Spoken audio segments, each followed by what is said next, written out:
एक समय की बात है। परमेश्वर कबीर साहब जी महाराष्ट्र के पंढरपुर के पास एक आश्रम बनाकर सत्संग किया करते थे।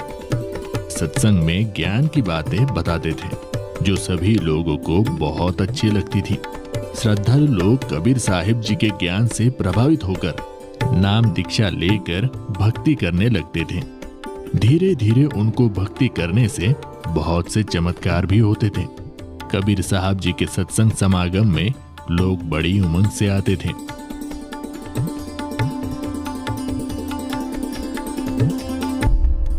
उन्हीं भक्तों में से एक भक्त का नाम रंका था।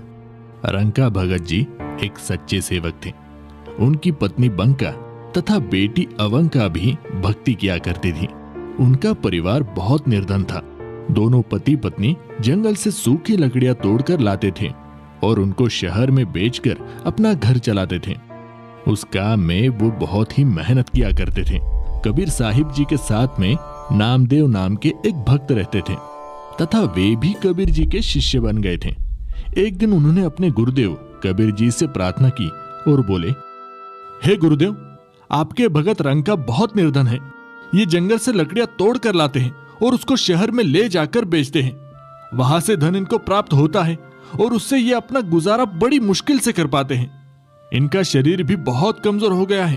पूरा दिन मेहनत करने में लगे रहते हैं, इसलिए भक्ति करने का समय भी बहुत ही कम मिलता है। इनको कुछ धन प्रदान कीजिए ताकि इनका निर्वाह ठीक से हो सके। कबीर साहिब जी ने कहा, भक्त नामदेव, मैंने इनको धन देने की बहुत बार कोशिश की, परंतु ये लेते ही नहीं। हे गुरुदेव, आप फिर से धन दीजिए, ये अब की बार अवश्य लेंगे। बड़े दुखी है दोनों। ठीक है बेटा, समय आने दो। एक दिन रंका और बंका रोजाना की तरह जंगल से लकड़ियां सिर पर लेकर आ रहे थे। जिस रास्ते से वे दोनों आ रहे थे तो कबीर जी अपने शिष्य नामदेव जी को साथ लेकर उसी रास्ते पर आ गए।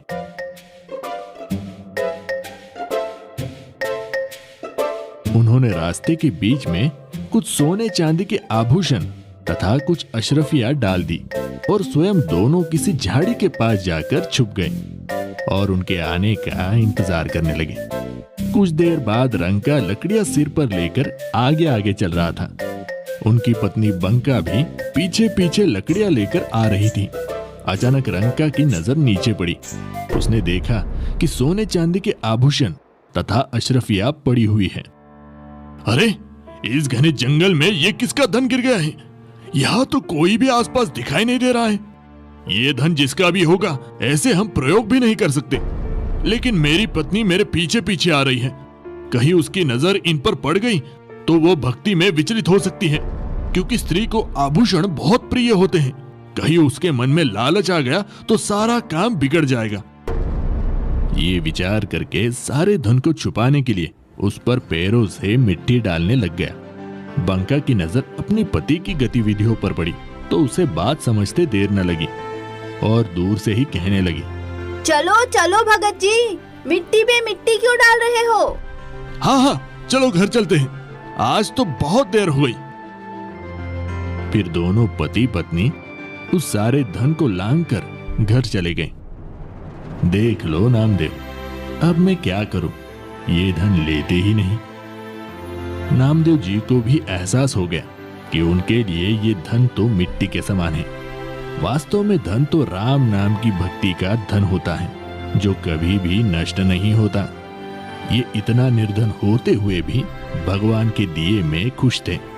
अपनी कोई इच्छा नहीं रखते, केवल भक्ति को आधार बनाकर अपनी जीवन यापन कर रहे हैं। ये वास्तव में परम भक्त है। कबीर साहिब जी कहते हैं, कबीरा सब जग निर्धना, धनवंता न कोय, धनवंता सोई जानियो, राम नाम धन होए।